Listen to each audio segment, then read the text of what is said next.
สบายดีพี่น้องชาวลาวสบายดีสมาชิกของฟรีลาวกัมเมนต์และสมาชิกสามเหล่าทหารกาวันนี้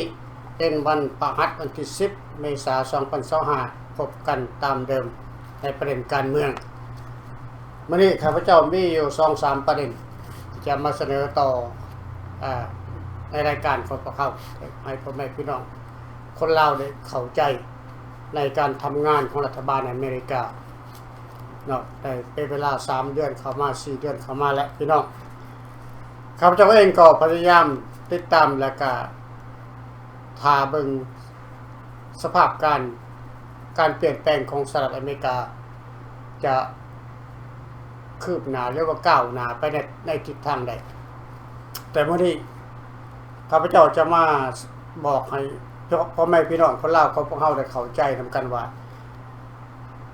นโยบายของท่าน President Trump ที่เพิ่น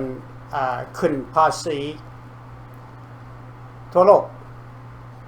นั่นคือการเฮ็ดให้สหรัฐอเมริกานี่มีอำนาจขึ้นกว่าเก่าให้มีอำนาจหลายขึ้นกว่าเก่าเพราะว่าในผ่านมาเกือบ70 ปีพี่น้องสหรัฐอเมริกานี่เป็นใส่การอนุโลมต่อทุกๆประเทศหลายประเทศบ่ได้เสียภาษีแม้แต่ดอนหนึ่งก็บ่ได้เสียเช่นลาวบ่ได้เสียภาษีเลยแต่ก็หลายประเทศบ่ได้เสียภาษีที่สหรัฐอเมริกานี่อนุโลมให้เพราะอยากให้แต่ละประเทศนั้นมีการพัฒนาทางด้านเศรษฐกิจและให้ทุกๆประเทศนั้นสามารถคุ้มตนเองได้บ่จำเป็นจะต้องมาขอเงินจากสหรัฐอเมริกา100 กว่าประเทศอยู่ในโลกนี้แม่นอเมริกาเป็นผู้เลี้ยงตลอดทั่วโลกพี่น้องเป็นอเมริกาเป็นผู้รับเลี้ยงเพราะเพิ่นเป็นประเทศที่เจริญและหั่งมีกว่าทุกประเทศในโลกนี้ย้อนยังเพิ่นจึงเจริญเพิ่นจึงหั่งจังมีขนาดนั้นพลเมืองเพิ่นก็บ่ได้ล่วงหลายไปได้ 3-400 ล้านแต่ไปยังเพิ่นจึงเจริญเติบโตหั่งมีกว่าทุกคนในโลกนี้กว่าทุกประเทศในโลกนี้ก็เพราะว่าเพิ่นมีกฎหมายดีมีการปกครองดีมีประชาธิปไตยมีความเป็นธรรมแก่ทุกๆประเทศและก็คนสหรัฐอเมริกาเองแต่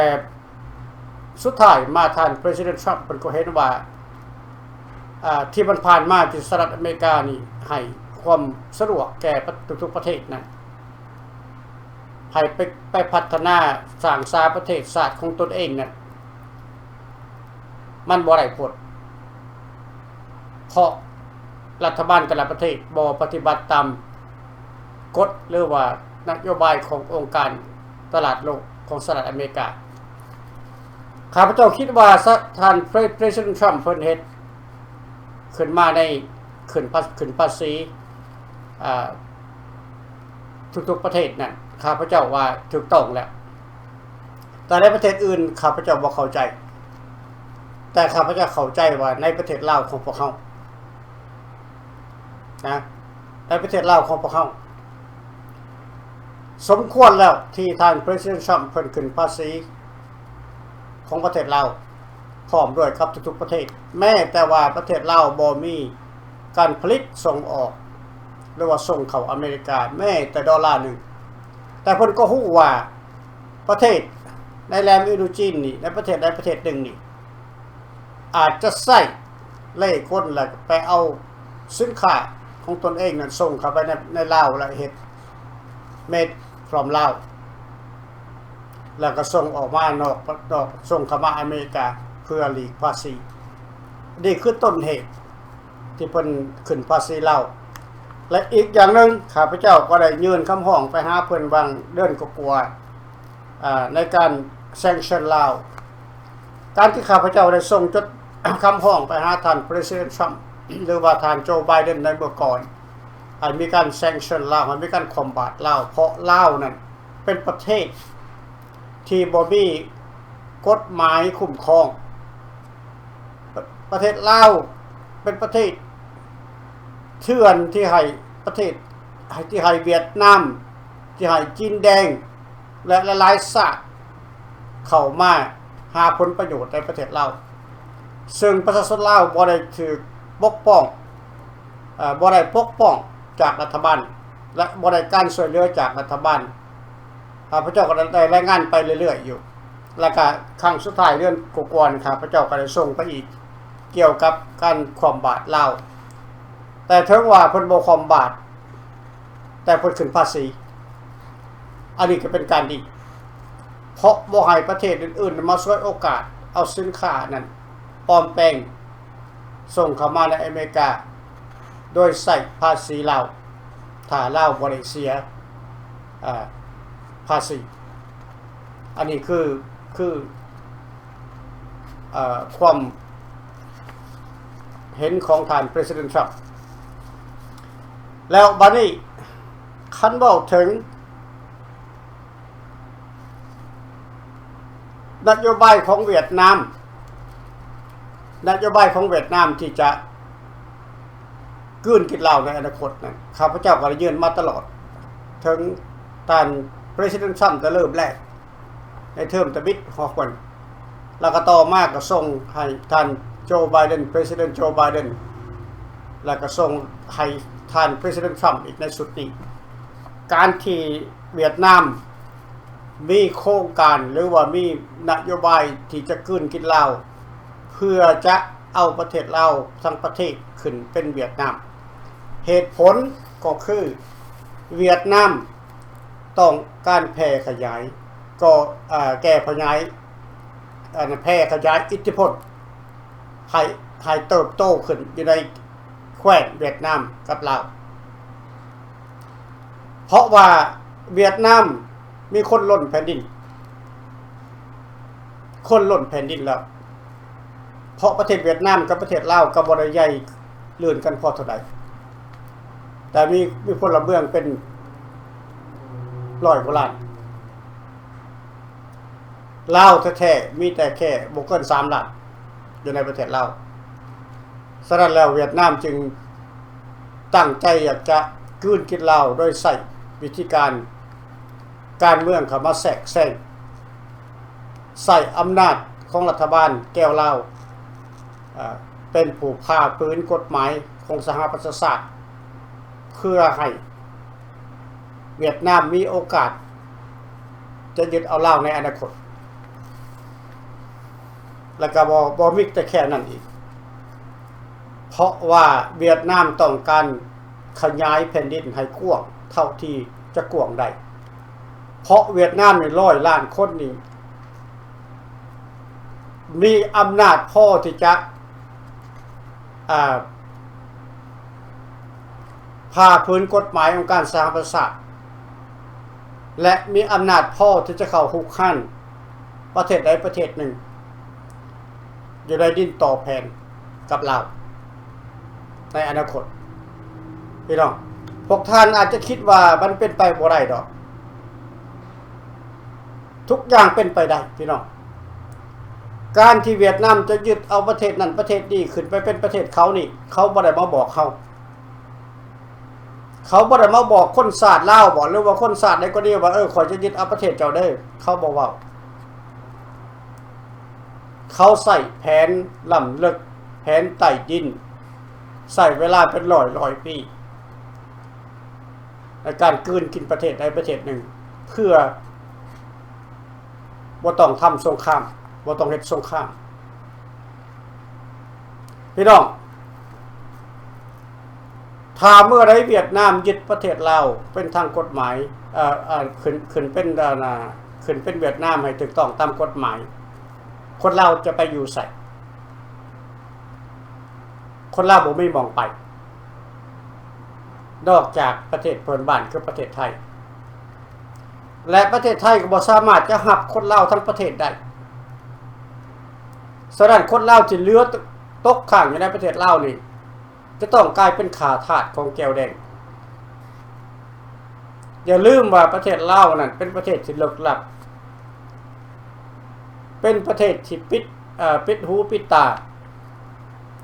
องค์การ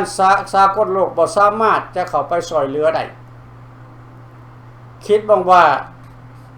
หลังจากคอมมิวนิสต์ยึดอำนาจในวันที่2 ธันวาคม 2575 เป็นต้นมา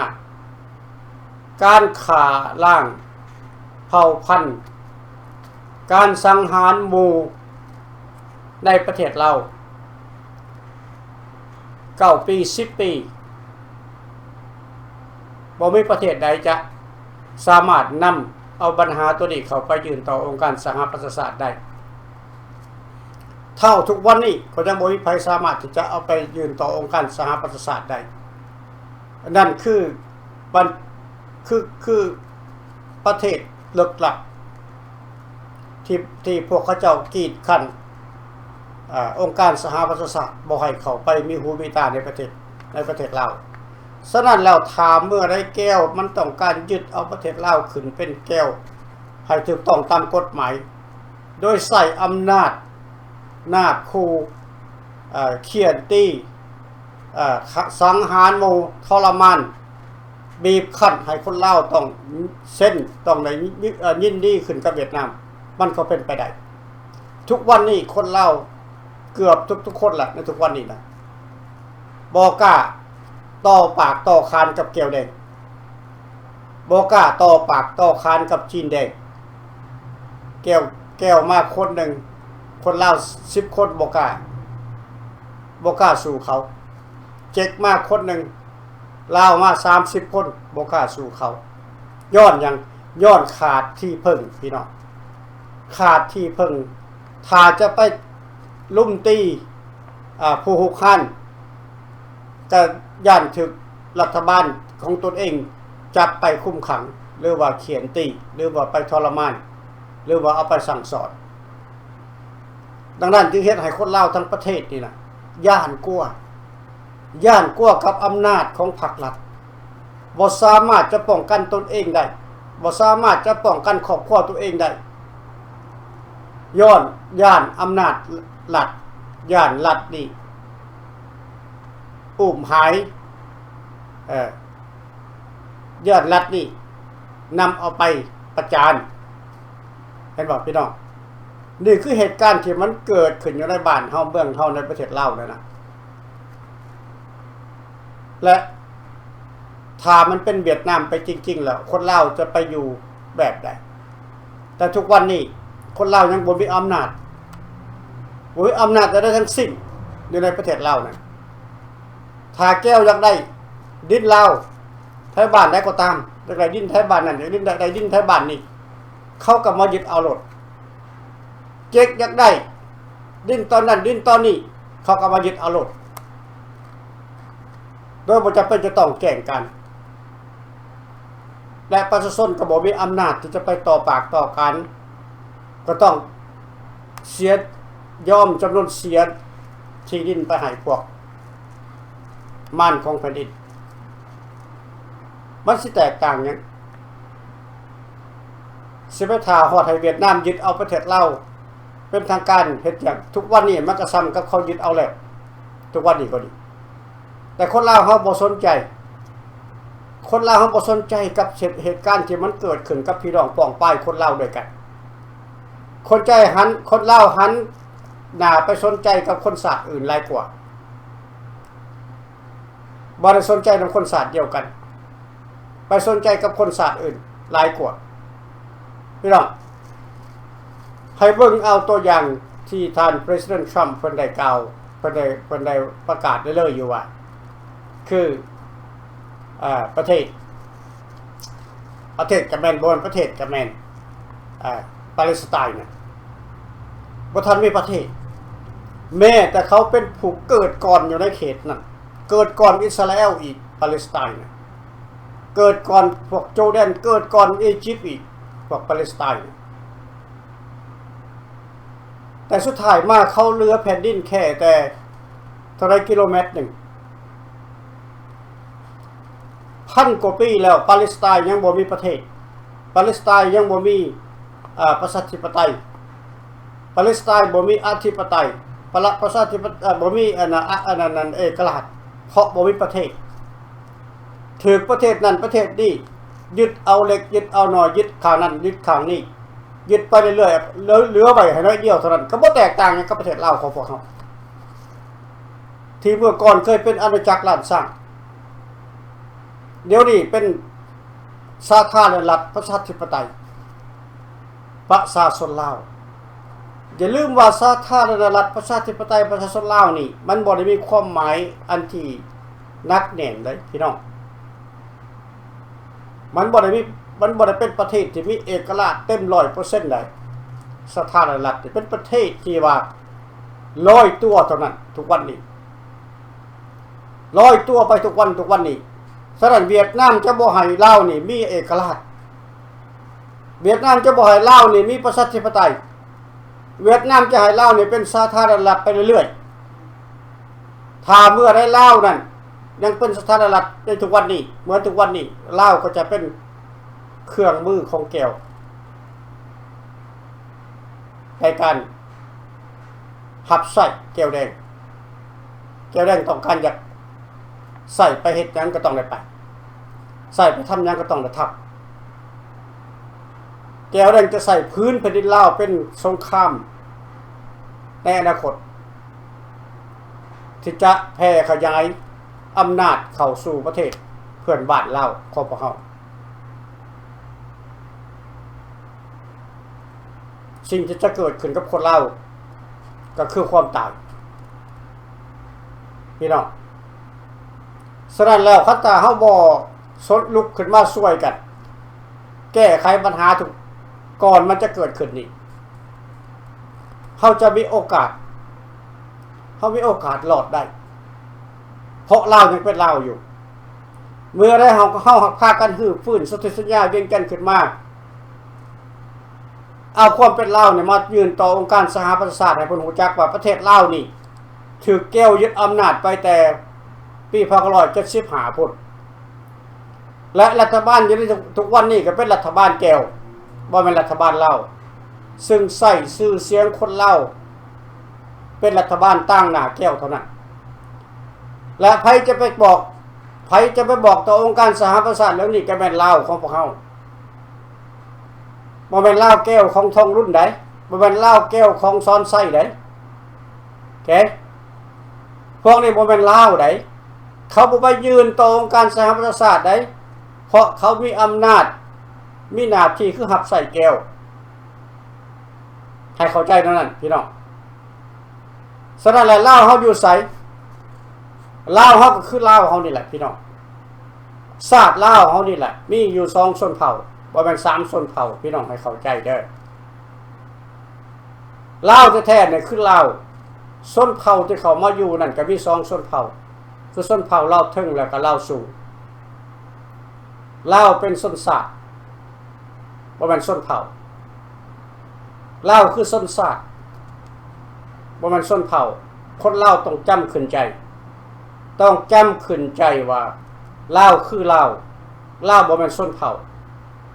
โอเคในอดีตบัณฑิตเพิ่นได้เขียนขึ้นมาแต่งขึ้นมาว่าโอ้ลาวมี3ชนเผ่าลาวเทิงลาวสูงลาวลุ่มและชาติลาวมันไปไสชนชาติลาวมันอยู่ไสโอ้ชนชาติลาวอยู่ใน3เผ่า no wrong มันบ่ถูกพี่น้องมันบ่ถูกชนชาติลาวก็คือเจ้าของประเทศชนเผ่าก็คือผู้อยู่อาศัยแต่มีสัญชาติลาวขมุลาวเทิงลาวสูงและลาวมุกพี่น้องนี่เขาต้องห้องให้มันถูกพี่น้องถ้าห้องบ่ถูกมันก็การล่มศาสตร์ตัวเองพี่น้องสบายดีท่านแม่คงสบายดีท่านดร.ปรีขอทักทายสบายดีท่านดร.ปรีพร้อมในครอบครัวเด้อ เจ้าสบายดีขอบใจท่านดร.ปรีมีเวลาจัก4-5 นาทีให้ทำเจ้าหมดท่านเกินนั่นก็ได้โอเคขอบใจหลายๆท่านดร.ปรีแล้วก็ทักทายพ่อแม่พี่น้องที่สนับรับฟังอยู่ทั่วทุกมุมโลกรวมทั้งสมาชิกของ3เหล่าทหารกล้าและก็ที่ปรึกษาทุกทานของ3เหล่าทหารกล้าหรือว่าพี่เล่ากาบเมนในนามคำย่อมเป็นของศรีสัตนาโฆษกของรัฐบาลกะและออกมาผมพอเป็นพี่น้องมื้อนี้ครับย่อมกล่าวบอกมีเวลาหลายทันเวลาจากใกล้สิบวันแรกครับขอจัก4-5 นาทีหรือว่า10 นาทีนอกบ่เกินนั้นหรือว่าน้อยกว่านั้นข้าพเจ้า สนใจประเด็นที่ว่าชนเผ่านั่นน่ะเพราะว่าพี่น้องเข้าใจบ่นับตั้งแต่เขาเข้ามาปกครองเปลี่ยนการปกครองวันที่2 ธันวาคมยึดอำนาจมานั่นเขาห้องว่าชนเผ่าเขาเว้าท้องถิ่นไปก็แล้วแต่ที่ออกมาอยู่ในสภากันยังว่าชนเผ่าอยู่นั่นท่านดร.ปรีที่แถลงการออกมาวันนึงนี่นับ2 นาทีนี่แหละ1 นาทีผ่านมานี่แหละคำว่าชนเผ่าเนี่ยพ่อพี่น้องให้เข้าใจกฎหมายตัวนี้ตามคำเจ้าคิดนอกและกับภาพการเมืองก็สิบ่เข้าใจหรอกพักเขาห้องว่าชนเผ่านั่นหมายความว่าเขาลบล้างชนชาติว่าเป็นชนเผ่าท่านดร.ปรี แม่นแล้ว ให้ฟังข่าวไปยาวค่ะเขาลบล้างแล้วนั่นเขาจะค่อยห้องว่าชนเผ่าอยู่ในสภานั่นคือกันเวลาเขาประชุมเนี่ยบอกต้องรุ้นมันเล่าอยู่นั่นแต่ยังเขาค่อยห้องว่าชนเผ่าเพราะว่าเขาลบล้างชนชาติเลยดิมันมีอยู่ธงชาติลาวเขาก็ลบล้างไปเพลงชาติลาวเขาก็ลบล้างไปเปลี่ยนไประบอบประชาธิปไตยแล้วเขาก็เปลี่ยนไปเสรีนั่นแล้วก็ระบบมหากษัตริย์อันสำนักราชวังนั่นเขาก็ลบล้างเอาไปสำรบน้ำไปทรมานไปแล้วก็วีรบุรุษของเขาก็หลายพันหลายร้อยหลายพันคนทหารตำรวจแล้วก็แล้วแต่ทหารเก่าทหารใหม่ ที่ถูกจับถูกบัญชีดำไปพูดธรรมดาพูดดูเมืองเสียงขวางเมืองแปลกอยู่ทั้งไหนพงศาลีบ้านน้ำหมอกน้ำเมือกพูดตายกันว่าไม่ได้น้อยหลายร้อยหลายพันกับโบเห็นจบเลยข้ามแล้วกับโบเห็นว่ากลับมาหาลูกหาเมียตัวนี้เขาห้องว่าสงครามเย็นที่โหดร้ายที่สุดท่านดร.ปรีเขาห้องว่าเครื่องมือวออันนี้นะฆ่า5 ล้างเผ่าพันธุ์ไหนมันผิดศาลโลกได้ผิดกฎหมายจะได้ว่าผิดกฎหมายสนธิสัญญา62นั่นเป็นยังเอาขึ้นมาว่าเป็นยังเอาขึ้นมาโจมตีเป็นยังว่าหาหลักฐานขึ้นมาพอพี่น้องชาวลาวอยู่ทั่วทุกมุมโลกและฝากให้นักการเมืองทุกพรรคนั่นเป็นยังว่าเอาขึ้นมาแล้วซ้อยกันประท้วงซ้อยกันโจมตีซ้อยกันหาหลักฐานตัวนี้ขึ้นไปหาเจนีว่าหาศาลโลกซ้อยกันพอพี่น้องเพราะว่าพรรคไหนก็แล้วแต่ครับเจ้าขอฝากมันเป็นเรื่องสำคัญที่สุดพอพี่น้องเขาลบล้างชนชาติมาเป็นชนเผ่าเนี่ยเพลงชาติก็เริ่มทงสร้างสามหัวก็เอาออกสำนักงานก็ลบล้างไปแล้วก็สำนักราชวังนั่นก็จับมันไปทรมานจนว่าเห็นข้าถึงจบข้าพระเจ้าอยากให้ฟื้นฟูสนธิสัญญา62นั่นระหว่างก่อนจะได้เอกราชนั่นหรือว่าหลังเอกราชนั่นเอาขึ้นสู้สภาสูงแล้วก็แนะนำให้สภาอยู่ในสภาอันสวอยู่ในสภาแห่งชาตินั่นอ้าปากมึงมีปากมีสิทธิ์มีเสียงพวกทานนั่นอยู่ในสภานั่นเล่าเรื่องนี้ขึ้นมาว่าเกี่ยวนั่นมาทำลายแต่ละปีมาเอาดินเอาดอนก้อนหญ้าเขาห้องว่าสัมปทานเนี่ยคือขายได้เลยมัน3-4 คน5 คนนายกขึ้นมาแล้วท่านดร.ปรีที่เปลี่ยนกันมายังว่าหยุดขายเลยยังว่าหยุดคำว่าสัมปทานยังมีเป็นร้อยของการไหนเป็นยังว่าเสนอตัวนี้ขึ้นมาเป็นยังก็ให้เจ๊ไทยจีนเขามาไล่จากอะไรคนลาวเขาที่เป็นเจ้าของประเทศเป็นเจ้าของแผ่นดินออกจากเรื่องที่โดยว่าอยากออกนั่นเขาห้องว่าบังคับนั่นเนี่ยข่มขืนบังคับนั่นน่ะแล้วก็3-4 คน5 คนเรื่องพวกคณะปฏิวัติลาวนั่นหรือว่าพวกแนวลาวขายชาติหักชาตินั่นมันบ่เป็นเจ้าของแผ่นดินผู้เดียวได้เพราะมันผิดกฎหมายเป็นยังว่าปากว่าแด่สวครับเจ้าอย่าปากให้ทานนั่นอยู่ในสภาปากขึ้นเว้าขึ้นทานมีสิทธิ์มีเสียงหลายกว่าประชาชนอันนี้ขอฝากเนาะฝากไปถึงเด้อท่านพี่น้องอยู่ในสภานั่นสวนั่นใช้สิทธิ์ใช้เสียงของท่านให้ถูกต้องตามสิทธิมนุษย์ตามสิทธิเจ้าของประเทศเจ้าของแผ่นดินอันนี้ข้าพเจ้าอยากฝากให้อย่างที่นอกทุกสิ่งทุกอย่างนั้นข้าพเจ้าคิดทอดวีรบุรุษหลายคนหลายร้อยหลายพันคนที่ไปเสียชีวิตอยู่แนวหน้าที่ไปเสียชีวิตอยู่บ้านสัมมนาค่ายทุกค่ายกักกันหรือว่าค่ายเสลยเสริมกันเมืองนั่นเพราะเป็นพี่น้องขอให้เข้าใจตัวนี้วีรบุรุษเรานั่นเป็นไผก็เป็นคนสัญชาติลาวเสื้อชาติลาวเป็นทหารเพราะฉะนั้นภาพลูกภาพเมียนั่นไปแล้วก็ยังบ่เห็นทอดข้าพอจบข้าพเจ้าอยากขอให้ฟื้นเรื่องนี้แล้วไปให้สหประชาชาติเพิ่นส่งหน่วยทหารสหประชาชาตินั้นเข้าไปกวดล่างว่าสัมมนาอยู่ค่ายไหนแล้วก็ยังมีทหารของเขามีระบุรุษของเขาที่ยังเหลืออยู่ในสหรัฐอเมริกาอยู่ฝรั่งนี่ไปกวดเพิ่นว่าอยู่บนใดเอาศพเอาคราบหรือเอากระดูกนั่นมาเป็นพยานหลักฐานหรือว่าเอาศพเอาคราบนั่นขึ้นสู่สหประชาชาติขอให้มีความยุติธรรมตัวนี้ข้าพเจ้าจะฝากคำนี้ให้ท่านทุกท่านพรรคการเมืองเลยดร.ปรีเนาะเอาขอจบขอบใจหลายๆบ๊ายบายขอบใจนำท่านแม่คงศิษย์สนาถนี่แหละถ้าเล่าเฮาแตกพรรคแตกภายผู้จะได้อำนาจ ก็คือแก้ว ขอโทษก็คือแก้ว ผู้เดียวเท่านั้นจะได้อำนาจแล้วเขาก็เห็นว่าแล้วว่าปัจจุบันนี้คือหลังแก้วมีอำนาจเหนือกว่าคนลาวทุกอย่างรัฐบาลหรือว่าพรรครัฐขันเทิงทุกคนต้องรับนโยบายจากแก้วแดงมาขับใส่มามูลใส่ในประเทศเราถ้าจะย้อนขึ้นหลังไปในอดีต60ปีขึ้นหลัง70ปีขึ้นหลังหรือว่าก่อน30ปีปฏิวัติมันจะเป็นเกือบ80ปี90ปีขึ้นหลังพี่น้องเวลานี่มันจะเข้าไปเกือบศตวรรษนึงแล้วที่ว่าแก้วแดงมันพยายามยึดเอาเรามันบ่แม่นแต่แค่1975นี่มานี่บ่แม่นแก้วแดงนี่มันต้องการยึดเอาประเทศลาวตั้งแต่สมัยสงครามโลกครั้งที่2พุ่นแต่มันเข้ามาเอาบ่ได้เพราะมีฝรั่งเศสเป็นผู้ต้านทานอิทธิพลของเวียดนามบ่ให้เข้ามายึดในประเทศบ่ให้เข้ามายึดประเทศลาวเดียนเวียนฟู่ก็เป็นแผ่นดินลาวในเมื่อก่อนถูกเวียดนามยึดเอาไปบัดสุดท้ายฝรั่งเสียไส้ให้เวียดนามจึงได้เดียนเวียนฟู่ไปแต่ถ้าบ่มีฝรั่งเศสลาวจะเสียแผ่นดินทั้งแผ่นดินเลยมันบ่แม่นว่าเขาจะมายึดแต่ตอนนี้เขายึดมาก่อนนั่นแต่เขาผิดพลาดพลั้งไป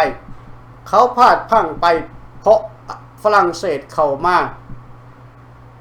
ป้องกันลาวไว้ฝรั่งเศสบ่สามารถจะคุ้มครองลาวไว้ได้แม้แต่ฝรั่งเศสมีอาวุธทันสมัยพอสมควรในเมื่อก่อนก็ยังบ่สามารถจะต้านทานกับอำนาจอิทธิพลของเวียดนามได้จึงเรียกร้องไปถึงองค์การสหประชาชาติก็คือสหรัฐอเมริกานี่ว่าจะปกป้องประเทศลาวนี่ได้วิธีใดต้องประกาศให้ลาวมีเอกราชให้ลาวมีประเทศคนลาวเขาบ่จักดอกว่าเอกราชเป็นหยังส่วนใหญ่เพิ่นบ่ฮู้จักดอกเอกราชเป็นหยังเอกราชแปลความหมายว่าจังได๋เอกราชนั่นคือประเทศจะมีประเทศจะมีเอกราชไต้หวันบ่มีประเทศอย่าลืมว่าไต้หวันนี่จะได้พันปีแล้วอยู่นะหั่นบ่มีเอกราชย้อนยังบ่มีเอกราชบ่มีประเทศยังเป็นส่วนหนึ่งของจีนแดงอยู่ก็บ่แตกต่างหยังกับลาวในปัจจุบันนี้สาธารณรัฐก็เป็นส่วนหนึ่งของแก้วแดงต้องแปลความเว้าให้มันถูกอย่าสุกฟังไปแล้วถือเป็นความฟังเพ้ยม่วนไปในหูบ่แม่นพี่น้องต้องฟังความหมายของคำแต่ละคำที่เพิ่นเขียนขึ้นมาสาธารณรัฐมันเป็นแผ่นดินที่บ่มีเจ้าของใช่แผ่นดินที่บ่มีเจ้าของฉะนั้นแผ่นดินลาวเป็นของแผ่นดินแก้วไปในตัวใช่เมื่อลาวมีเอกราชใน1947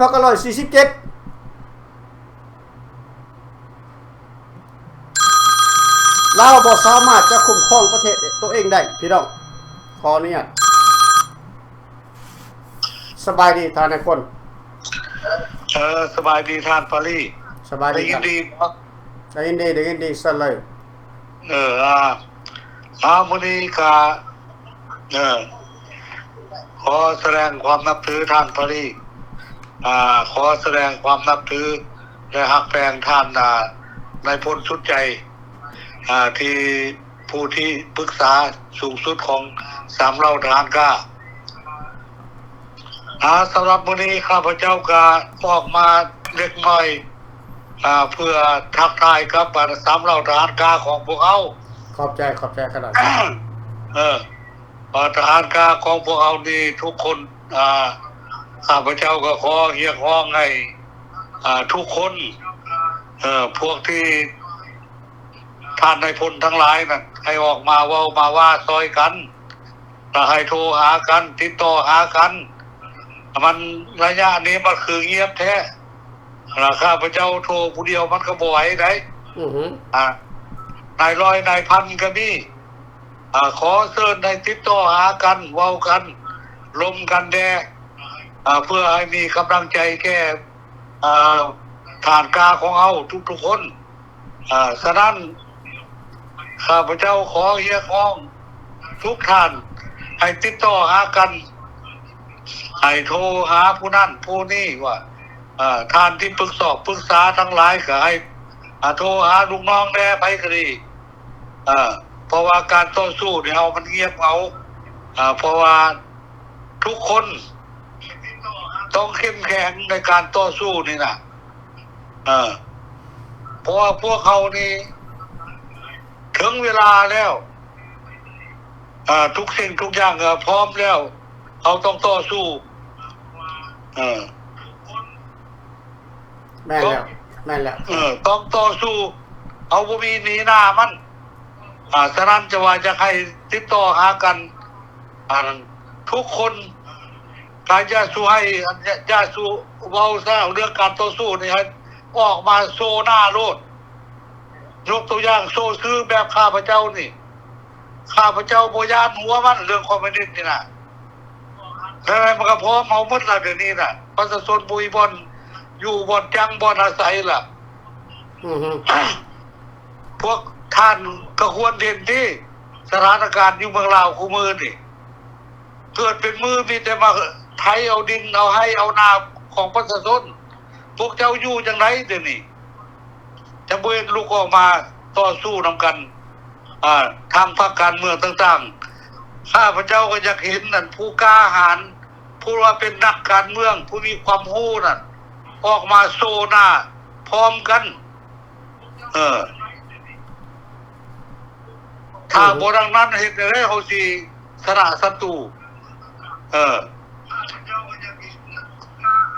แม่นแล้วถูกต้องกัน นักการเมืองต่างๆข้าพเจ้านี่ออกมาโซโตโลดโซหน้าโซตาก็ได้เพราะต้องการบ่ต้องการอยู่น้ำมันแล้วกับคอมมิวนิสต์นี่มันก็บ่ต้องการอยู่กับเฮาแล้วฉะนั้นต้องเข้มแข็งการต่อสู้ในของทหารนี่ถ้าโทรเข้ามาท้าทานพารีก็ได้โทรหาข้าพเจ้าก็ได้หรือโทรไปหาพรรคการเมืองฝ่ายเป็นกลางก็ได้อันนั้นก็ทหารเหือนต่อสู้กับบ้านเอาเมืองคือกันเข้าใช้ก็ได้แล้วเข้าใจกันดีว่าต่อสู้เอาแก้วออกบ่ซันอะไรมันสิได้ถูกต้องเขาต้องการดีมีแต่โคนลมตระกูลบักไก่สอนเท่านั้นโคนลมตระกูลบักนั้นคำใจโคนลุ่มบักกันบักบุญยังบักกระจุมมาลีหมู่นี่บักทองรุ่นนี่เอาพวกนี่มาพานพวกนี่ออกจากเมืองลาวนั่นมันสิได้ถ้าบ่ออกมาซอยกันมันได้สิได้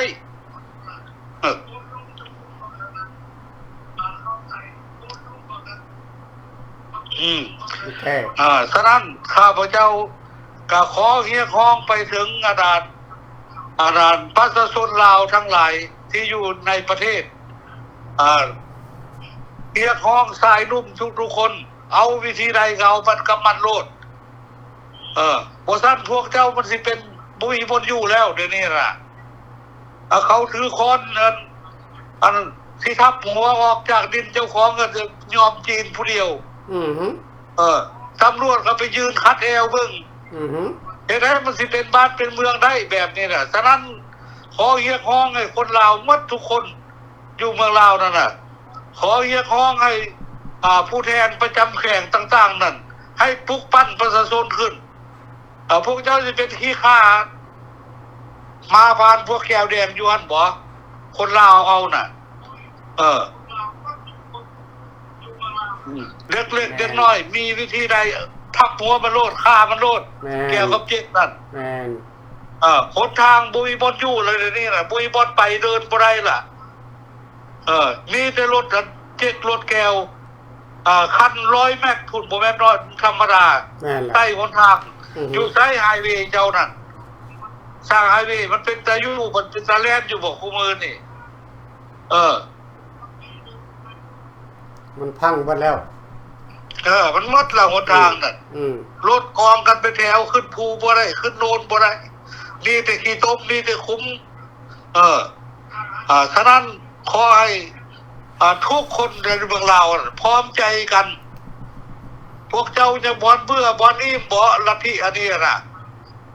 พวกเจ้าสิกินลัทธิอันนี้อยู่กันบ่ฉะนั้นขอให้พร้อมใจกันอยู่เมืองลาวก็ดีอันผู้บ่เข้าใจนั่นน่ะก็ให้ทำความเข้าใจกันคันว่าเอาเทิงลาวนอกเขาตัวอะไรก็ไปตัวจะมาตัวง่ายขัดแก้วตัวบักทองรุ่นตัวนั่นน่ะตัวไอ้เมื่อกับเมื่อบ้านเฮาเว้าดีทำดีทหารการนี่คือบ่เห็นเข้ามาซอยกันบ้านเขาตัวเมื่อนะ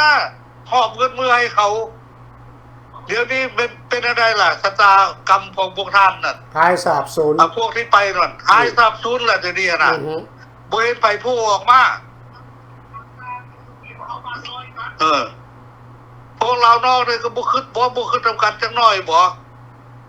ข้าพเจ้าเห็นนะพวกนักรบเก่านั่นน่ะเอาทุ่งไป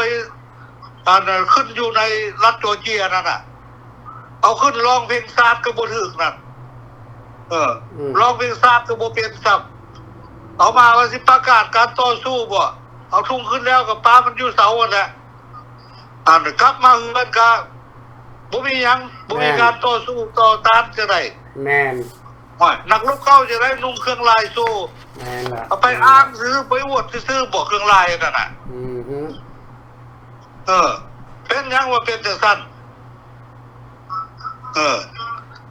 เอามาครับหมดเท่านั้นบ่มีหยังให้คิดแต่แม่คนจะเป็นคนลาว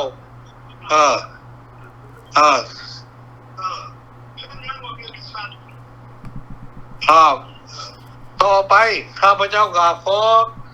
ขอบใจนำมาพวกนั้นFacebook บอกพวก YouTube ออกมาเว้ามาด่าซอยกันให้มีปากมีเสียงให้ยิงยัดเข้าหน้าบักทองรุ่นนรดจ่อจิ้มใส่หน้าบักทองรุ่นนรดพรรครัฐนั่นพวกขี้ข้ากาวแก้วแดงนี่น่ะให้พร้อมกันทั้งนอกก็ดีข้าพเจ้าอยากเห็นนักรบอยากเห็นนักการเมืองที่ว่าสิต่อสู้เอาบ้านเอาเมืองนั่นออกมาให้ข้าพเจ้าเห็นแน่เข้าพรรคใดก็ได้ขอได้ออกมาทรงหน้าโตตาต่อสู้กับพรรคคอมมิวนิสต์นี่น่ะข้าพเจ้ามันกัดแค้วอยู่นี่แหละจักฉะนั้นข้าพเจ้าก็บ่มีหยังจะเว้าต่อไปอีก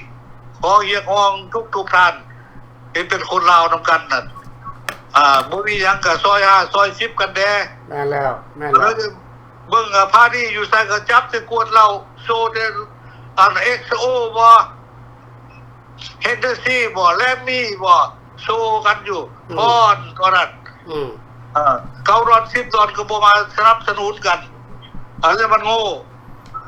คนลาวเนี่ยมันโง่อีนี่นี่ผู้โง่นั่นผู้บ่โง่ก็มีแต่มีน้อยผู้บ่โง่นั่นน่ะผู้โง่เนี่ยมันหลายโพดคนลาวเอานี่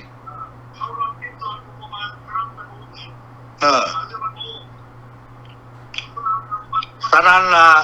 ข้าพเจ้าก็สิบ่ตรงนี้ล่ะขอลาลมกับทหารกล้าและท่านปารีต่อไปนี้ก็ถึงเวลาจะได้ออกมาทักทายกันอีกเนาะสำหรับทหารกล้าเข้าใจจังซั่นเด้อโดยให้เข้มแข็งเด้อโอเคครับให้โทรหากันขอขอบใจหลายๆท่านปารีขอบใจกันหน่อยอันนี้จะเป็นเสียงของผู้นำกองทัพแห่งชาติของพวกเราเนาะที่เพิ่นมีน้ำใจนักแน่นและเข้มแข็งบ่กลัวกับศัตรูแล้วเพิ่นก็ได้ออกมาเรียกร้อง ทั้งสมาชิกเหล่าทหารกล้าทุกคนเนาะจ จงออกมาประชาสัมพันธ์กันแน่เนาะอย่าสู่อยู่ไปอยู่มันหลายผมว่าเนาะสบายดีเขาหน่อย สบายดีขนาดดรวัดนี่ สบายดีเขาหน่อยสบายดีอยู่ดีมีแห้ ส ง บายดี เด้อ สบายดีเด้อ สบายดีปีใหม่เขาหน่อย จีดาน้องยันไอ้น้อยขอมาตื่มปากตื่มเตียงแน่นอนเนาะสบายดีท่านน้ำแทงทุกเจ้าทั้งเจ้าแล้วน้ำแทงเลยไปดีทั้งขอทั้งบัวน้องนกและขอสบายดีที่ปรึกษาทุกฐานเด้อคนนี้เด้อที่ปรึกษาของสำนักทางการนี่การทำไมก็บ่ได้ออกซื้อน้ำยังเอาไปเวลาของเขาก็น้อยไหน แล้วขอเรียนถึงทานชุดใจท่านนพลใหญ่ที่ปรึกษาของสูงสุดสำนักทางการให้เนาะทุกท่านได้พ้นใจวงสวรรค์เนาะขอไปต้องเขาทั้งคนเด้อคนนี้เด้อขอให้ผู้ใส่ลูกหลานต่อไปเด้อคนนี้เด้อแล้วขอขอบใจที่ทานเพิ่นได้กล่าวลงไปวางหนึ่งเนาะเขาขอขอบใจทานแล้วขอขอบใจทานแม่โขงศรีสัตนาแล้วขอสบายดีน้องบัวแดงเก้ๆเด้อเด้อแล้วมาขอสบายดีน้ำสมาชิกทุกภาคผู้นั่งเบิ่งนั่งฟังนั่งส้มน้องเนาะเรื่องเองนี่แม่นยามออกมอนิเตอร์บาลา4เด้อจะได้ความเข้าใจมาถึงนี่แหละจังว่าป้าขอสบายดีน้องพ่อแม่พี่น้องลูกหลานน้องหลานสบายดีน้องพ่อแม่พี่น้องลูกหลานทั้งแม่ทั้งน้องเนาะผู้นั่งเบิ่งนั่งฟังนั่งส้มและผู้เข้าใจและเลือดเล่าของลูกเล่าหลานเล่าของพวกเฮานี่ขอเข้าใจต้องทุกทานเลยเด้อที่ทานเพิ่นได้ห้องขอย่อมือคือลงไปวักหนึ่งด้วยกันนะครับพอดีห้องมือนำพ่อแม่พี่น้องลูกหลานแม่โองคือการเป็นของห้องขอย่อมือนำพ่อแม่พี่น้องหลานที่ว่าเสื้อตาดลาวหลานดาวน้องเนาะห้องเพื่อทั้งนอกและทั้งในเดี๋ยวฟ้าที่ผมได้ว่าเนี่ยขันแก้วมันสีประกาศเห็นล่างมันเนี่ยกระบอกประกาศแต่มันสีเอกราชมันก็บอกให้ทั้งเขาแบบน้ำซึมใต้ทั้งตัวแมนแบบน้ำซึมใต้น้อยเลยเดี๋ยวนี้แบบใสๆนี่แหละประเทศลาวพวกมึงนี่เหตุการณ์ของการโมนี่เป็นพร้อมยืนเข้าไปเหตุการณ์ในนั้นนั่นก็เป็นพร้อมโตเล่าของเขาบุรีไอ้เรื่องนี้คือว่ามันที่มีแต่โตแก้วไหน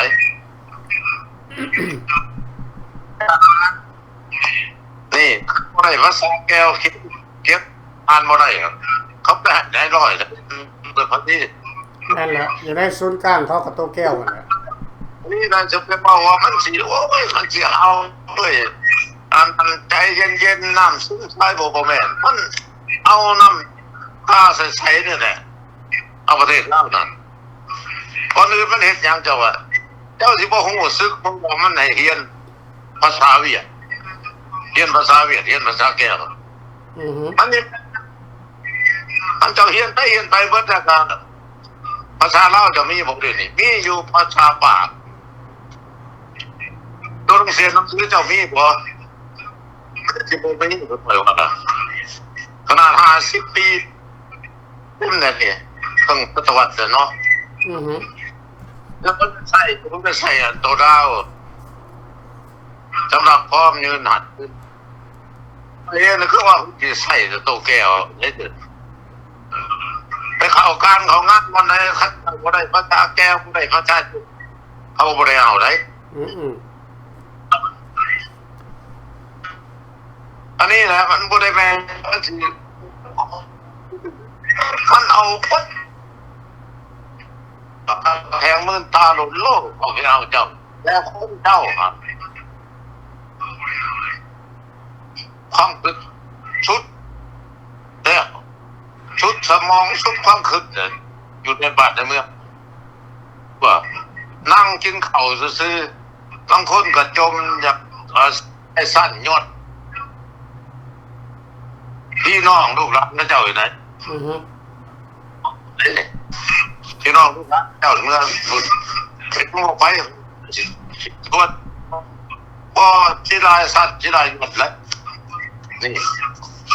เขาเลยว่าตาว่าประเทศลาวว่าตาเป็นเราขับไล่แท้ทรงบอกคอมมิวนิสต์ด้วยคอมมิวนิสต์แก้วออกจากประเทศลาวมันได้จุ๊บกันไล่ตันในยอดที่เขาเขามาฝ่ายเสรีเขาบอกไม่บอกว่าทหารกับโอซีโอ้ยปดสั่นปดนอชีเยียบพวกทหารต้มขีดินขีต้มคือพวกทหารเข้ามาพวกเขาคือพวกเห็นนั่นไม่ใช่เจ้าสปอร์ตสภาก็คือเขาเพราะทานนะให้คัดเลยสายทรงแก้วเจ็บออกจากประเทศลาวจนเป็นประเทศเจ้าแดงไอ้คนลาวครับเป็นเจ้าของประเทศคือบริเวณแนวอื่นแนวใครเผา60 ต้นพอดีคนออกเป็นเล่าห้องเป็นพี่แต่สองเผาต่ำเผาสูงวัฒนั้นนี่แต่พอได้ติดแจกรักแจกใจก็ไปดึงพึ่งนั่นเลยคนเด้อใจตอนนั้นเนี่ยยุคให้เข้าใจดวงได้ว่าที่ลายยนญาติพวกอันนั้นประเทศนอกได้เข้ามาเปลี่ยนเป็นระบอบประชาธิปไตยแล้วที่ว่าพวกเขาเนี่ยจะไปยุบไปยอดไปขาไปแกงไปขาพันท่านแทงเป็นวัดเชื่อวัดคบขาล่างเผาพันคือผู้อ่านเอามากคือจะบอกเป็นอย่างนั้นพวกทางกับว่าเจ้าผมจะบอกว่ามันเป็นข้าวพวกเขามาจนเด็ดเรามันโมเดลเขาที่ดูพัฒน์ตัวนั้นผมมาพอขาดเลยเขาจี้เขามาประเทศตัวเองตอนนี้ลูกหลานพวกเขาเป็นเจ้านายอีกคู่มึงเจ้าปฏิวัติเจ้าหัวที่ว่าเป็นเจ้าเป็นนายเป็นหัวหน้าในกองทหารคือดร.ปรีนั่นแหละ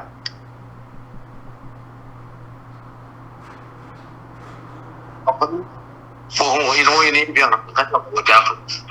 เขาจะบอกว่าแต่คนเฮาก้าวป่าพันเอาไว้นั่นการต่างๆคือทานห้องคอนย่อมือทุกตัวหนาเด้อคนนี้เด้อผ่อนใจคือเพิ่นว่าเป็นห้องคอคือกันกับห้องคอคือกันเป็นคนเป็นโตเป็นมกเป็นไทยอยากไล่ประชาธิปไตยสู่ตัวว่าแบบดร.พอดีว่าสู่บ้างออกข่าวสู่บ้างในโค้งบ้างเอาอย่างมากประท้วงสัญญาที่แต่อันนั้น73นี่โตขึ้นมาประท้วงว่าสัญญานี่ไม่ปะ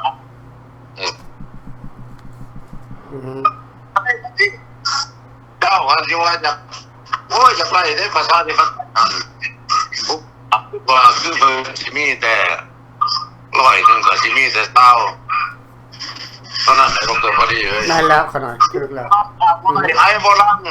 ตั้งกระสมนั้นแล้วที่เป็นโตว่าจังไรสิโตสูงโตว่าจังไรเนาะขั้นเจ้านายผู้ข้าเห็นนั่นแหละถึงแล้วขั้นเจ้านายน่าแก้วกว่านี้แล้วเขาเห็นอะไรผิดนี่เพิ่มถามว่าพวกทาน ปิดมกปัจจัยตัดสินใจเนาะตัดสินใจเปิดขอบเปิดพวกเอายังตะโกนท่านได้ว่าได้ผู้ค้าเองนี่คือว่าระบบอันนี้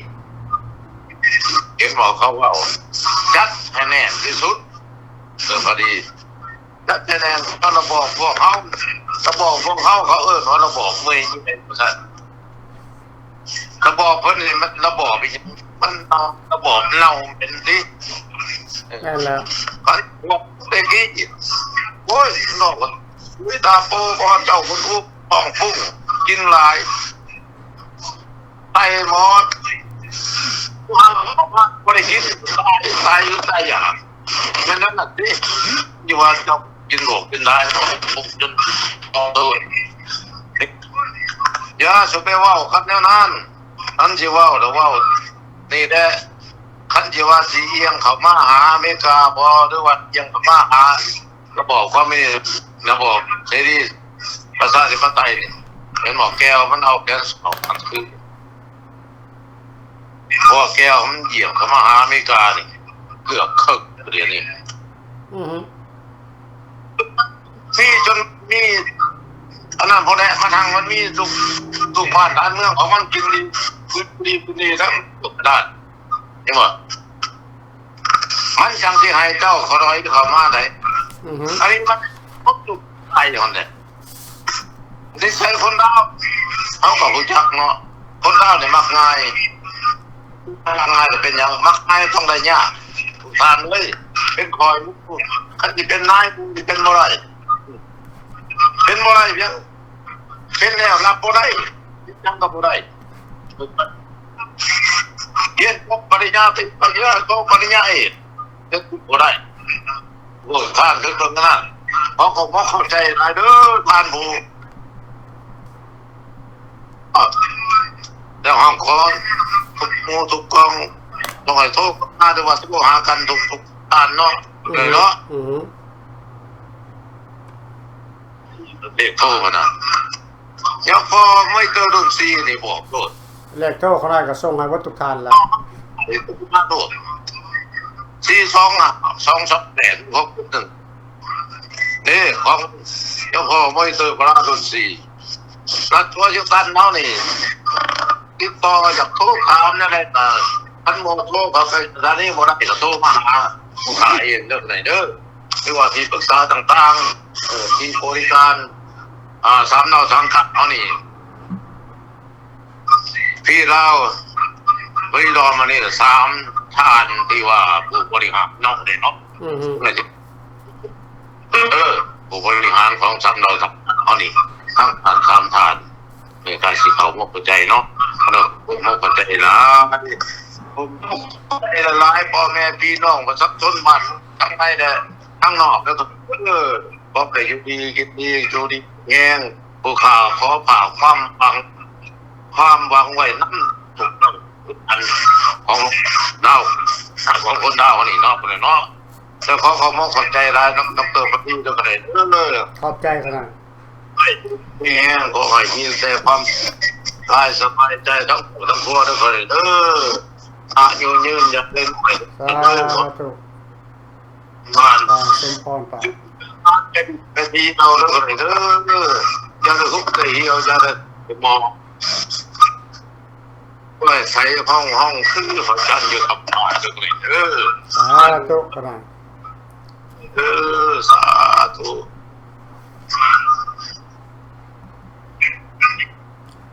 ขอบใจนำอาวุโสที่ปรึกษาสูงสุดของ3เหล่าทหารกะคือท่านอัปเปอเรเตอร์ปรารุณศรีที่เข้ามาประกอบเนาะส่วนในคำคืนมื้อนี้ขอบใจนำทานในพลคำปุยสมมาลาขอบใจนำทานในโคงศิษตนาเนาะก่อนจะจากกันไปในมื้อนี้เนาะข้าพเจ้าจะขอต่อยอดของ3ท่านนี่ท่านแรกก็เป็นท่านในพลคำปุยสมมาลาท่านอัปเปอเรเตอร์ปรารุณศรีท่านในโคงศิษตนาคือการอยากเพิ่นออกมาเฮียกข้องให้สมาชิก3เหล่าทหารกะของพวกเขาเนี่ยติดต่อพัวพันกันเนาะ เพราะเลขโทรศัพท์ข้าพเจ้าได้ส่งให้วัดทุกท่านละเลขโทรศัพท์ในใบแต่งตั้งข้าพเจ้าได้ส่งให้วัดทุกท่านฉะนั้นเก็บใบดีๆในใบแต่งตั้งและการร่วมกันก็ต้องร่วมกันในขอบเขตอย่าสุดร่วมกันโอเวอร์ถ้าร่วมกันโอเวอร์นั่นมันจะพาให้พวกเขาเข้าใจกันผิดนะมันมีขอพิษอยู่หันแหละถ้าร่วมกันโอเวอร์ให้ร่วมในขอบเขตของการเมืองในความหูซึกเท่านั้นพี่น้องการร่วมกันมีระยะมีเวลามีกำหนดในการอบรมกันว่ามันสิร่วมไปแบบเพลินๆไปเลยมันบ่ได้เอาการร่วมกันให้เป็นทางการสุดสักให้ร่วมกันเป็นทางการมียังก็ต้องเอาขึ้นมาร่วมกันคุยกันหาวิธีทางส่งเสริมขบวนการฟรีลาวการ์บอมเมนต์ของพวกเรานี่เป็นต้นเห็นจะได้นี่ฟรีลาวการ์บอมเมนต์นี่จึงจะเดินหน้าได้จะได้ทำเราทหารการนี่จึงจะมีบทบาทอยู่ในระดับประเทศอยู่ในลาวได้อันต้องปรึกษากันอย่างสัตว์อบรมกันอย่างสัตว์วิธีการคุยกันแล้วเขาจะเฮ็ดฟันเรเซอร์กันแนวใดเขาจะเฮ็ดแนวใดเขาจะมีแผนการแนวใดทุกคนก็ออกมาให้ความคิดความหานำกันอันนี้คือการร่วมกันเนาะคือวิธีข้าพเจ้าขอบอกไว้เพราะว่าหลายท่านก็สิว่าจักสิร่วมกันแนวใดบ่จักสิร่วมมีเรื่องร่วมนะแต่เดี๋ยวนี้นี่อเมริกามีการเปลี่ยนแปลงท่าน President Trump นี่เพิ่นออกมาเฮ็ดนั่นเฮ็ดนั่นนี่แล้วพวกเขาเฮ็ดจะได้ใจไม่ถึกใจท่าน President Trump เขาจะไปคัดต่อนโยบายของท่าน President Trump เนี่ยมันบ่ได้จะถูกหรือผิดเฮาก็ต้องยอมรับเพราะเพิ่นเป็นประธานเป็นนายกเป็นประธานาธิบดีเพิ่นเป็น President ในเมื่อคนเพิ่นถูกเลือกมาแล้วคนชาวอเมริกันถูกเลือกมาแล้วผิดหรือถูกเฮาก็ต้องยอมรับนำกับผู้นำของพวกเฮาบ่ปฏิเสธบ่ได้เฮาต้องให้รู้จักการเมืองถ้าว่ามีปัญหานอกนั้นอยากจะอบรมกับข้าพเจ้าก็โทรมาหาข้าพเจ้าทุกคนมีเลขโทรศัพท์ข้าพเจ้าเบิดเนาะมาร่วมกันคุยกันการที่ข้าพเจ้าที่ว่ารอจังหวะในทุกวันนี้ระยะตั้งเป็นต้นมานี่กับท่านรัฐบาลใหม่นี่ก็จักเบิ่งว่าท่าที่ของท่าน President Trump นี่เพิ่นมีนโยบายแนวใดในขั้นต่อไปแล้วมันก็แจ้งขึ้นมาหลายแล้วเนาะแล้วก็เฮ็ดให้ข้าพเจ้าเนี่ยเข้าใจหลายอย่างฉะนั้นแล้วข้าพเจ้าก็เริ่มจะทำงานละจะส่งข้อมูลต่างๆเข้าไปในสภาของสหรัฐอเมริกาเพื่อให้เพิ่นรับรู้ว่าพวกเขาเป็นไผพวกเขาอยากได้หยังพวกเขาต้องการหยังและแม้ยังที่มันเกิดขึ้นอยู่ในประเทศลาวนี่ทุกวันนี้และคนอยู่ในประเทศลาวนั่นประชาชนในประเทศลาวนี่ต้องการการช่วยเหลือจากพวกเขาอย่างหีบด่วนแต่เขาจะเฮ็ดจะได้ให้มันหีบด่วนได้เมื่อว่าคนลาวนอกเขาบ่ให้ความสนใจเพราะเรื่องนี้มันบ่แม่นเรื่องเล็กเรื่องน้อยเรื่องนี้มันเรื่องใหญ่เรื่องระดับประเทศระดับชาติมันจะมาเฮ็ดกันคนนำ100 200คนนี่บ่ได้มันต้องเฮ็ดกันมีจำนวนคนมากมายเกินกว่า 50% ของพลเมืองประเทศมันจึงเฮ็ดได้การเมืองน่ะแต่ว่าเขาจะเฮ็ดบ่ได้เฮาเฮ็ดไปเฮ็ดหยังเฮาก็ต้องเฮ็ดเพื่อบ่ให้มันตัดรอยพี่น้องถ้าเฮาบ่เฮ็ดมันเงียบศัตรูของแผ่นดินศัตรูของประเทศมันก็ได้ใจมันก็เลอะเฮ็ดทุกสิ่งทุกอย่างที่มันอยากเฮ็ดตามใจมันเดี๋ยวนี้มันเฮ็ดบ่ได้ตามใจมันได้มันจะยึดเอาประเทศลาวเอาบ่ได้เพราะมันย่านกลัวกับองค์นั้นกฎหมายของสากลอยู่เพราะลาวนอกยังมีหลักฐานอยู่ยังมีหลักฐานของความเป็นเจ้าของอยู่ฉะนั้นเฮาบ่ต้องกลัวแล้วก็บ่ต้องน้อยใจบ่ต้องท้อถอยพี่น้องเดี๋ยวนี้ข้าพเจ้าก็ออกมาเรียกร้องให้ลาว3ฝ่ายลาวเม็ดรัฐบาล3ฝ่ายบ่แม่นลาว3ฝ่ายรัฐบาล3ฝ่ายขอโทษเรียกร้องรัฐบาล3ฝ่ายรัฐบาล3ฝ่ายฝ่ายกลางฝ่ายซ้ายฝ่ายขวาที่อยู่ในสนธิสัญญาเวียงจันทน์173นั่นเข้ามาร่วมกันเข้ามาคุยกันเนาะฝ่ายซ้ายนี่อยู่ไสฝ่ายซ้ายนี่อยู่เวียงจันทน์พุ่นฝ่ายซ้ายอยู่เวียงจันทน์พุ่นเสื้อสายบ่แม่นอันน่ะมูลเสื้อของสุภานุวงศ์บ่แม่นเสื้อสายเด้บ่แม่นญาติวงศ์ไหนมูลเสื้อการต่อสู้ของสุภานุวงศ์นั้นยังอยู่ประเทศลาวพุ่นมากมายหลายพี่น้องคำว่ามูลเสื้อแม่นไผมูลเสื้อนั่นก็คือลูกหลานเหลน ของขบวนการต่อสู้ในยุคของสุภาณวงศ์กอบกู้ศาสตร์ในเมื่อก่อนเขาว่ามูลเสือความผิดพลาดของสุภาณวงศ์นั้นมันให้อภัยบ่ได้เขาเข้าใจว่ามันให้อภัยบ่ได้ความผิดพลาดของสุภาณวงศ์ที่นำเอาแก้วเขามายึดประเทศลาวทุกวันนี้นี่แก้วคุมประเทศลาวได้นี่ก็ย้อนความผิดพลาดของสุภาณวงศ์แต่สุภาณวงศ์ตายไปแล้วและผู้นำสั้นสูงของสุภาณวงศ์ก็ถูกตายไปหมดแล้วและคนที่เป็นมูลเสื้อกลุ่มที่เป็นมูลเสื้อของสุภาณวงศ์เนี่ยถูกหนีบเต็งถูกกดขี่ข่มเหงถูกทรมานจากพรรคคอมมิวนิสต์ไกรสอนพรรคคอมมิวนิสต์คำไต่คำไต่เฮ็ดเวียกให้ไกรสอนคำไต่เป็นไผ่คำไต่ก็เป็นแก้วลูกแก้วพ่อก็เป็นแก้วไผบ่ฮู้จักคำไต่บ่ได้พี่น้องข้าพเจ้าก็ฮู้หลายที่สุดเรื่องคำไต่แต่ข้าพเจ้าบ่เว้าเพราะคนในเฟรสโนนี่นะเป็นลูกหลานของคำไต่ในสมัยก่อนนั้นเยอะแยะไปหมดพี่น้องแต่ลูกหลานหันบ่เป็นว่าคนคอมมิวนิสต์ใดเป็นคนภายครัวของพวกเฮาที่บ่เห็นดีเห็นพร้อมกับคำไต่นั่นเขาก็เล่าเรื่องเล่าของคำไต่ที่มาจากพ่อของคำไต่มาอยู่ในประเทศลาวแนวใดคำไต่เฮ็ดจังได๋เขารับใช้ราชการแนวใดเขาก็บอกข้าพเจ้าว่าข้าพเจ้าฮู้จักบ่แต่จักเก็บขึ้นมาเว้าก็บ่มีประโยชน์เพราะว่าเรื่องนั้นมันผ่านไปแล้วเว้าไปไผก็บ่เชื่อเฮาดอกเฮามาเว้าว่าในอนาคตนี่ว่าเฮาจะเอาประเทศลาวนี่ออกมาจากการเป็นกฎขี่การเป็นขาทาสของแก้วแดงนี่ได้จังได๋เฮาเสียประเทศไปแล้วปัจจุบันนี้เฮาเสียประเทศไปแล้วถือแก้วยึดอำนาจไปแล้วคนลาวทั้งประเทศนี่บ่มีไผกล้าปากได้ไอดังจักคนเลยคือเฮาเห็นกันเนี่ยละเจ๊กบ้าคนเดียวคนเป็นบ้านกับกลัวกับย่านพี่น้องตำรวจกับไปยื่นคำเอวเข่าข้างเขาทุกคนสัปดาห์ปัจจุบันนี้รัฐบาลลาวแต่งตั้งสร้างกองร้อนขึ้นมาตัวประเทศเต็มหมดประเทศเดียวดิเอาปืนอากาศยัดใส่มือพี่น้องขึ้นมาเห็นป่ะเพื่อมากดีบเต้งกลมเหงคมเหงคนลาวประชาชนลาวรุ่นใหม่ไงรุ่นขึ้นมาเนี่ยบ่ให้มีความกล้าหาญบ่ให้มีความบ่ให้มีการประพฤติอะไรก็ตามเฮาก็เห็นกันเบิดแล้วเฮาจะแก้ไขกันดำคน2คนนี่บ่ได้มันต้องแก้ไขกันคนเป็นล้านๆคนมันจะแก้ไขกันได้การที่ว่าล้านๆคนนี่มันมาจากไสก็มาจากคนลาวทุกคนนี่แหละคือเฮาบอกกันมามันผ่านมานี่แหละเฮาขอกันคนละ10ดอลล้านคนเฮาก็ได้10ล้านโอเคในมือนึงเฮาก็ได้10ล้านนะหรือว่าเดือนนึง10ดอลเฮาก็ได้10ล้านถ้าเขาว่าเป็นสมาชิกของฟรีลาวกับบ่แม่นทุกคนมี$10โอเคมีล้านคนก็10ล้านต่อปี not bad เฮาก็มีอำนาจจะต่อรองได้พี่น้องอันนี้คือการร่วมชาติเพื่อต่อสู้เอาเอกราชลาวขึ้นมาเมื่อใดหากว่าลาว